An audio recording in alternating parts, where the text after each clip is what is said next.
ہم لوگ جب آئے تھے تو یہ لاہور اور ہی شہر تھے.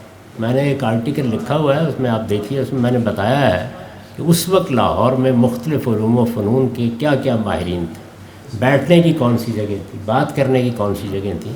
تو یہ تو ہر حال میں زندہ رہنا چاہیے، اس لیے کہ باقی اچھا جو میڈیا کچھ خدمت کر سکتا تھا وہ آپ جانتے ہیں کہ اس کی ترجیحات بالکل الگ ہیں.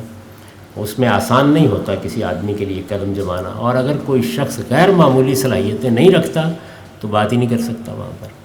جبکہ ایسی جگہیں موجود تھیں لاہور میں کہ جہاں اچھے اہل علم بیٹھتے تھے شام میں، آپ ان کی بات صرف سنتے ہی اگر رہیں یا ان کی باہمی گفتگو سنتے رہیں تو آپ دسیوں چیزیں سیکھ لیتے تھے. آپ اس زمانے کے لاہور میں دیکھیے، ڈاکٹر سید ابواللہ تھے، مولانا ابوالبرکات تھے، مولانا سید عبداللہ صاحب بودودی تھے، فیض تھے، حفیظ تھے، یعنی کیا ایک کہکشاں تھی لوگوں کی. آپ یہاں سے اٹھیں وہاں بیٹھ جائیں، وہاں سے اٹھیں وہاں بیٹھ جائیں.